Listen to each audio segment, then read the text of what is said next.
round, pink, tender shell. My vagina is a flower, an eccentric tulip, the center acute and deep, the scent delicate, the petals gentle but sturdy. I did not always know this. I learned this in the Vagina Workshop. I learned this from a woman who runs the Vagina Workshop, a woman who believes in vaginas, a woman who really sees vaginas, a woman who helps other women see their own vaginas by seeing other women's vaginas. In the first session, we were asked to draw a picture of our own unique, beautiful, fabulous vaginas. That's what she called it. She wanted to know what our own unique, beautiful, fabulous vaginas look like to us. One woman who was pregnant drew a big red mouth, screaming with coins spilling out. Another very skinny woman drew a big serving plate with a kind of Devonshire pattern on it. I drew a huge black dot with little squiggly lines around it. The black dot was equal to a black hole in space, and the squiggly lines were meant to be people, or things, or just your basic atoms that had gotten lost there. I had always thought of my vagina as an anatomical vacuum randomly sucking up particles and objects from the surrounding environment. I did not think of my vagina in practical or biological terms. I did not, for example, see it as something that was attached to me. In the workshop, we were asked to look at our vaginas with hand mirrors.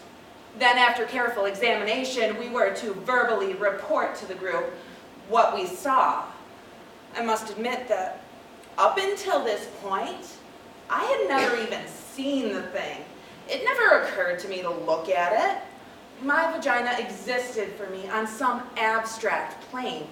It seems so reductive and awkward looking at it like we were in the workshop on our shiny blue mats with hand mirrors.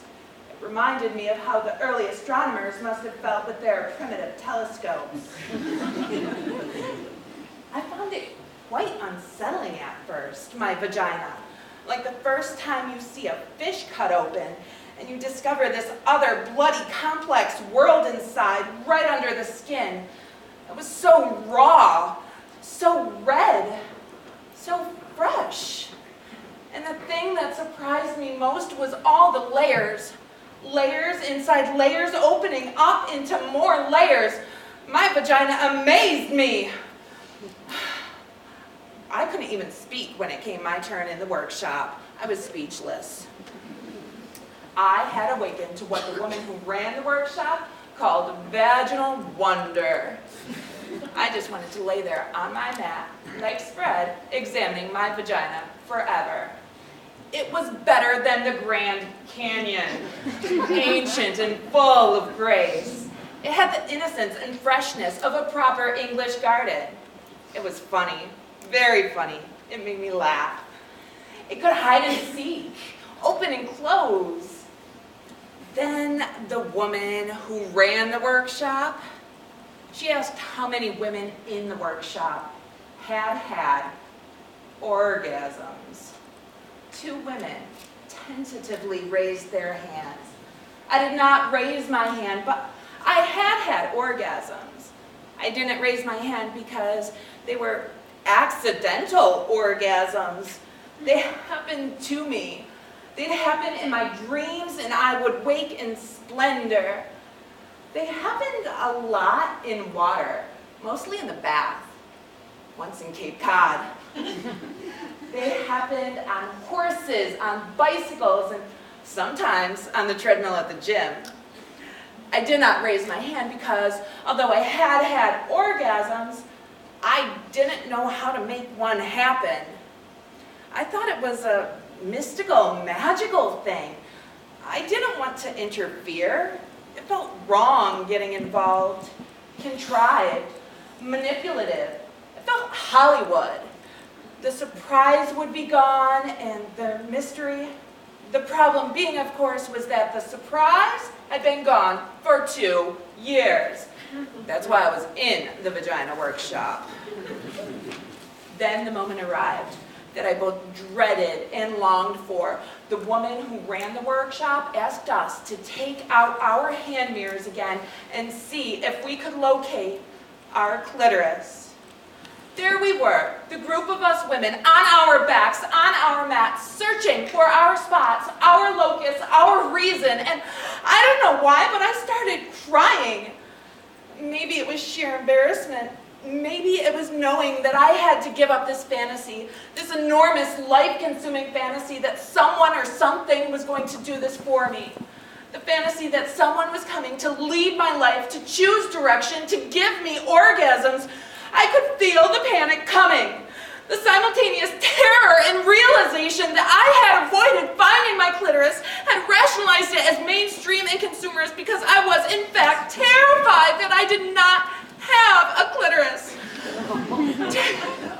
Terrified that I was one of those constitutionally incapables, one of those frigid, dead, shut down, dry, apricot tasting bitter, oh my God. I lay there with my hand mirror, reaching with my fingers, and all I could think about was the time when I was 10 and I lost my gold ring with the emeralds in the lake. How I kept diving over and over again to the bottom of the lake, running my fingers across stones and fish and bottle caps and slimy stuff, but never my ring. The panic I felt, I knew I'd be punished. The woman who ran the workshop saw my insane scrambling, sweating, and heavy breathing. She came over. I told her, it's gone! It's gone! I've lost my clitoris! I should have avoided swimming! The woman who ran the workshop, she laughed. She calmly stroked my forehead. She told me my clitoris was not something I could lose. It was me. The essence of me. It was both the doorbell to my house and the house itself. I didn't have to find it. I had to be it. Be it. Be my clitoris. Be my clitoris. I lay back. I closed my eyes. I put down my hand mirror. I watched myself float above myself. I watched as I slowly began to approach myself and re-enter. I felt like an astronaut re-entering the surface of the earth. It was very quiet, this re-entry, quiet and gentle. I bounced and landed and bounced. I came into my own muscles and blood and cells, and then I slid into my vagina. It was suddenly easy and I fit. I was all warm and pulsing and ready and young and alive, and then, without looking, with my eyes still closed, I put my finger on what had suddenly become me.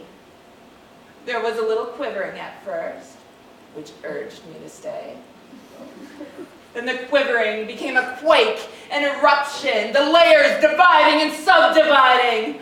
The quake broke open into an ancient horizon of light and silence, which opened onto a plane of colors and music, and innocence and longing, and I felt connection, calling connection as I lay there thrashing about on my little blue mat.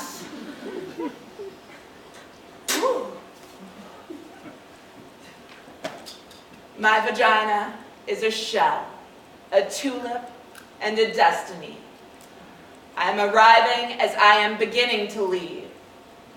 My vagina, me.